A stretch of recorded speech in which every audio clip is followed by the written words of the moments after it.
원달러 환율이 폭등한다. 혹시 1,400원 불안한데 이 말이 사실일까요? 저는 사실일 가능성 굉장히 높아질 거라고 생각합니다. 뭐 국내외 여건도 있지만요. 아주 단적으로 최상목 경제부총리가 1,400원은 유노멀이라고 했습니다. 현재 고환율은 외환위기 당시 환율 상승과 질적으로 다르다. 이렇게 이야기하면서요. 지금은 유노멀이다. 유노멀이라는 것은 새로운 표준이라는 뜻이에요. 다시 말해서 과거의 환율 이러면요. 1,100원, 1,200원 이 사이가 적당하다. 이렇게 이야기했거든요. 그런데 이 사이가 적당한 게 아니에요. 이 사이가 적당한 게 아니라 이제는요. 적당하다 선이 1,400원 왔다 갔다 한다는 거. 이게 지금 정답이라는 뜻입니다. 사실 저는요. 굉장히 충격을 받았습니다. 경제사령탑이요. 외환위기가 뭐 오지 않는다 이렇게 말하는 것도 웃기지만 1,400원이 유노멀이다. 저는 이렇게 말하는 자체도 사실 굉장히 충격을 받았습니다. 이거는 아니다 싶거든요.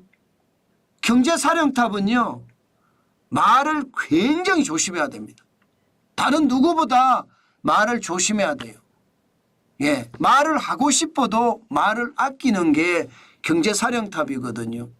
그런데 최상목 경제부총리가 1,400원이 유노멀이 된다고 이야기하니까 와 이건 뭐 충격적이다 이런 얘기가 나올 수밖에 없습니다.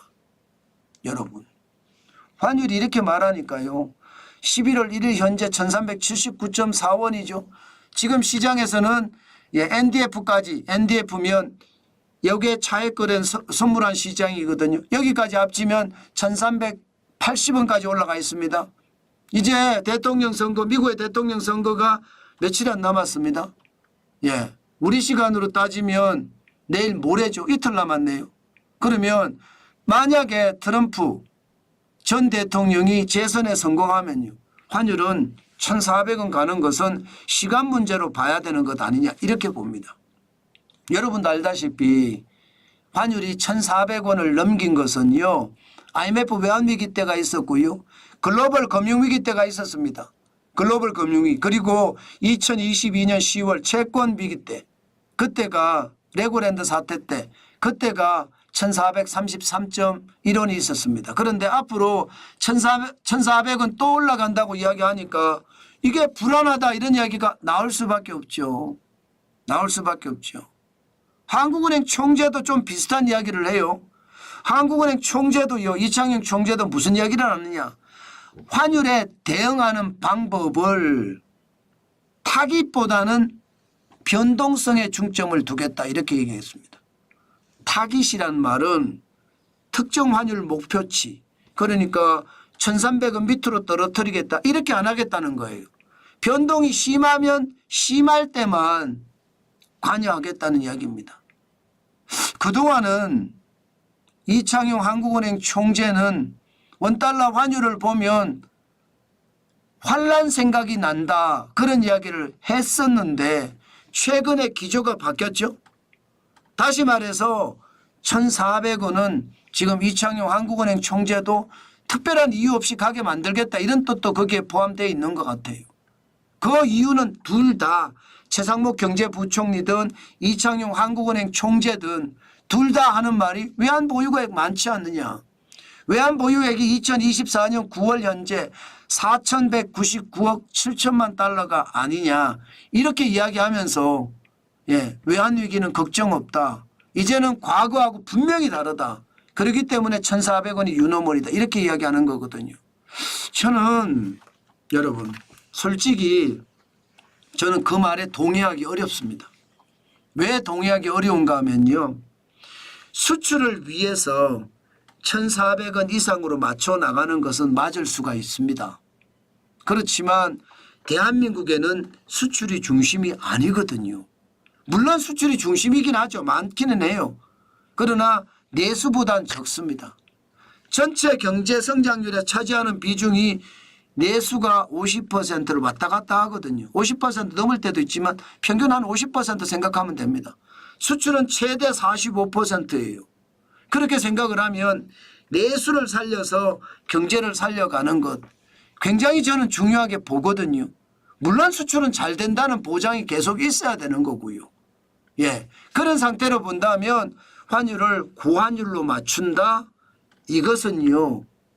내수를 더 위축시켜 갈 수 있다는 뜻이에요. 왜냐? 수입 물가가 오르면 물가가 올라갈 수밖에 없어요. 소비자 물가가 자꾸 올라갈 수밖에 없습니다. 최근에 소비자 물가가 떨어지기는 했거든요. 예, 1.6%까지 떨어졌습니다. 그런데 이것을 두고 금융정책 때문에 1.6% 떨어졌다. 이렇게 생각하면 큰 오산이라는 뜻이에요. 저는 경기 침체 때문에 떨어졌다고 보거든요. 그렇다면 내수의 위축이 더 심화된다는 뜻인가요? 충분히 그렇게 해석이 됩니다. 때문에 저는 환율 제대로 보고 일본과의 어떤 관계, 중국과의 관계도 고려하면서 반드시 내수를 신경을 써야 됩니다. 게다가 환율 적정 보유액도요. 지금 IMF 외환 죄송합니다. IMF가 이야기하는 국제통화기금이 이야기하는 것보다가 적습니다.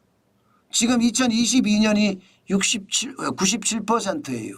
물론 98년에 61.5%보다 나아요. 그러나 2005년에 132.6%나 2015년에 124.3%보다는 많이 낮거든요. 적정 외환 보유액보다 적다는 뜻이에요. 그만큼 말입니다. 외환 보유액이 경제 규모에 비해서 좀 적다는 이야기로 들리거든요. 그러다가 이게 줄어드는 속도를 보면 2021년 10월에 4,692억 1천만 달러가 2022년 10월에 4,140억 1천만 달러까지 줄은 적도 있거든요. 1년 만에 거의 500억 달러 이상이 줄어든 적도 있습니다. 저는 그래서 진짜 충격적으로 생각해야 된다고 생각합니다. 단순하게 저는 봐서는 안 된다고 봅니다. 예. 또한 말입니다. 유노멀이라고 이야기했기 때문에 아마 환율이 고환율을 지켜내겠죠. 그렇지만 그 고환율 앞으로 시장의 위기에 대응을 하려고 그러면 수출이 좋아지는 것도 있을 수 있겠지만 오히려 말입니다. 환율은요. 우리 경제의 현실을 정확하게 반영하는 수치다. 이렇게도 이야기할 수 있습니다. 때문에 섣불리 이야기하지 말고 시장에 어떤 순응하면서 시장을 이끌어 가려고 하지 말고 시장에 순응하면서 시장을 봐야 됩니다. 아무리 천재라고 하더라도요. 시장을 이길 수 없어요. 저는 잘못된 어떤 판단이 시장의 위기감을 더 가져오지 않을까 그런 두려움 당연히 있다. 저는 그렇게 생각합니다. 네, 오늘 올리비아 핫걸님 감사합니다. 슈퍼챗 감사합니다. 감사합니다. 예, 오늘 테디 킴님도 슈퍼챗을 주셨습니다. 단감 값이 많이 올랐습니다 하시면서 슈퍼챗을 주셨습니다.